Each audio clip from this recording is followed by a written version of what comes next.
and Hamlet decided to kill his uncle. Why? I've told you, because his uncle had killed his father. Whose father? Hamlet's. Now, there's a beautiful girl in the play called Ophelia, and Hamlet had once wanted to marry her. You just said he wanted to marry his mother. I did not. I wish you'd listen. Then he went mad, and this girl fell into the river. It was supposed to be an accident, but probably... He pushed her in, supplied William. Who pushed her? Demanded Mr. Welbecker irritably. I thought you were going to say that man Bacon pushed her in. Hamlet, you mean? I tell you what, said William confidingly, let's say eggs for both of them. Then we shan't get so muddled. Eggs means whichever of them it was. Rubbish! Exploded the lecturer. But just at that minute, the bell rang. Preparation for the Shakespeare acting competition continued apace. Mr. Welbecker had chosen Act 2, Scene 1 to be acted for the Shield. I'm not going to be the woman that gets pushed into a pond, said William firmly. I don't mind being the one that pushes her, and I don't mind being the one called Ham that poisons Shakespeare. I don't much mind which of them I am, so long as I've got a lot to say. When I'm in a play, I like to have a lot to say. His interest in the play was increased by the fact that Dorinda Lane was once more staying at her aunt's in the village. Dorinda was a little girl with dark hair and dimples who was the temporary possessor of William's heart, a hard-boiled organ that generally scorned thraldom to any woman. I'm going to be in a play at school, he informed her the morning after Mr. Welbecker's lecture. She gave a little cry of excitement. Her admiration of William was absolute and unmixed. "Oh, William," she said, "how lovely. What are you going to be?" I'm not quite sure," said William. "But anyway, I'm going to be the most important person in it." "Oh, are you, William?" "Yes, I'm going to be the one that poisons Bacon or that pushes Ham into a pond or something like that." "Oh, William," said Dorinda, "I think you're wonderful." William's surprise and disgust were unbounded when his form master told him that he was to be one of the attendants on the king, and that as such he would not be required to say anything at all. "You just go in first of all and stand by the throne, and then go out when the king goes out." "But I want to say something," protested William. "I've no doubt you do." His form master was adamant. He was to be one of the king's attendants, and he was not to say anything. It was a chance remark of William's father that sent a ray of light into the gloom of the situation. It happened that this same play was being acted at a London theatre, and that the actor who should have played Hamlet had been taken ill, and the part was played by another member of the cast at the last minute. "This other fellow knew the part," said his father, "so he stepped into the breach." "Why did he do that?" said William. "Do what?" asked his father. "Step into that thing you said." "What thing?" "Well, you just said he stepped into something." "Well, I said he played the part." "Well, you said he stepped into something, and I thought perhaps he broke it, like Robert did, stepping into one of the footlights when he was acting in that play the football club did." His father's only reply was a grunt that was obviously intended to close the conversation. But William's way now lay clear before him. He would learn Hamlet's part, and on the night of the play, when Hamlet was taken ill, he would come forward to play the part for him. "And I won't go messing about stepping into things, same as the one in London did," he said sternly. In William's eyes, the part of Hamlet consisted solely of the to-be or not-to-be speech. "If I learn that, I'll be all right," he told himself. "I can just make up the rest, just say what comes into my head when they say things to me." "Are you really going to be the hero, William?" said Dorinda, when next she met him. Yes, I have a speech that takes hours and hours to say. I stand in the middle of the stage, and I go on talking and talking, saying the things in this speech with no one stopping me or interrupting me, for hours, because I'm the person the whole play's written about." "Oh, William, how lovely. Is it funny? Will it make me laugh? I love funny things." William considered. For all he knew, the speech might be intended to be humorous. On the other hand, of course, it might not be. Having no key to its meaning, he could not tell. You'll have to wait and see," he said.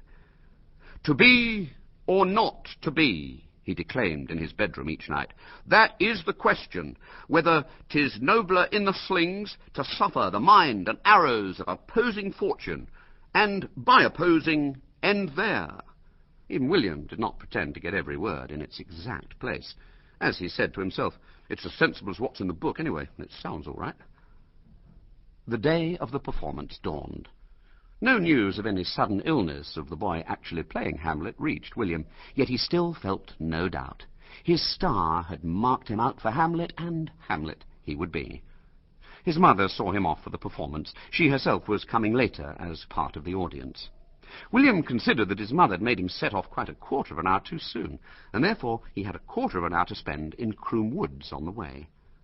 But even William realized on emerging from the wood that he had spent in it more than the quarter of an hour that he considered his due. He ran in the direction of the school. An excited group of people was standing at the gate, looking out for him. They received him with a stream of indignant reproaches and bundled him into his form room. All the others were ready in their costumes. Hamlet looked picturesque in black velvet, wearing a silver chain. William's legs were being thrust into tights by one person, his hair was being mercilessly brushed by another, and his face was being made up by another. "Now, don't forget," said the form master, who was also the producer, "you go on first of all and stand by the throne, stand quite stiffly as I showed you, and in a few moments the king and the others will come on." And William, his faculties still in a whirl, was thrust unceremoniously upon the empty stage. He stood there, facing a sea of upturned, intent faces.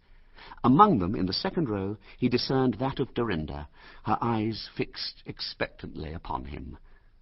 Instinctively, and without a moment's hesitation, he stepped forward, and with a sweeping gesture launched into his speech.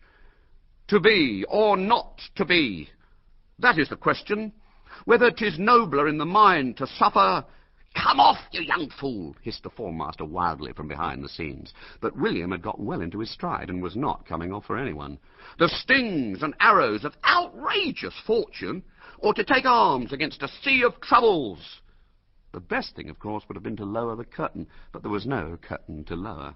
"Come off, I tell you," repeated the form master frantically. "And by opposing, end there. To sleep, to die." William had forgotten everything in the world but himself, his words, and Dorinda.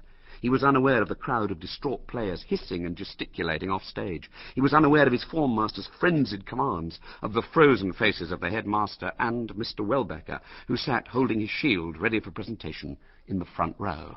"No more! And by a sleep to say an end." The form master decided to act. The boy had evidently gone mad. The only thing to do was to go boldly onto the stage and drag him off. This the form master attempted to do. He stalked onto the stage and put out his hand to seize William. William, vaguely aware that someone was trying to stop him saying his speech, reacted promptly and dodged to the other side of the stage, still continuing his recital. "The thousand natural shocks, the flesh and hair is." The form master, whose blood was now up, plunged across the stage. Once more William dodged his outstretched hand, and still breathlessly reciting, reached the other end of the stage again. Then followed the diverting spectacle of the form master chasing William round the stage, William dodging, doubling back, and all the time continuing his speech. Someone had the timely idea of trying to set up some screens, but William, still reciting, merely dodged round and behind them, and unfortunately one of them fell down on top of the form master. A mighty roar ascended from the audience. Dorinda was rocking to and fro with mirth, and clapping with all her might and main.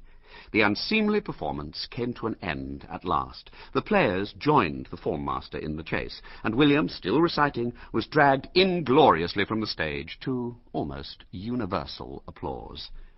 Mr. Welbecker turned a purple face to the headmaster. "This is an outrage," he said. "An insult. I shouldn't dream of presenting my shield to a school in which I've seen this exhibition." "I agree that it's a most regrettable incident, Welbecker," said the headmaster suavely, "and I think that in the circumstances your decision is amply justified." Dorinda was wiping tears of laughter from her eyes. "Wasn't William wonderful?" she said. Mrs. Brown had crept out of the hall at the beginning of the incident, and was pretending to herself and everyone else that she had not gone to the performance at all, and so knew nothing about it. It was, of course, felt by the staff that someone ought to deal drastically with William, but it was so difficult not to regard him as a public benefactor. The thought of the annual Welbecker Shield Shakespeare competition had begun to assume the proportion of a nightmare in the minds of an already overworked staff. Besides, school broke up the next day.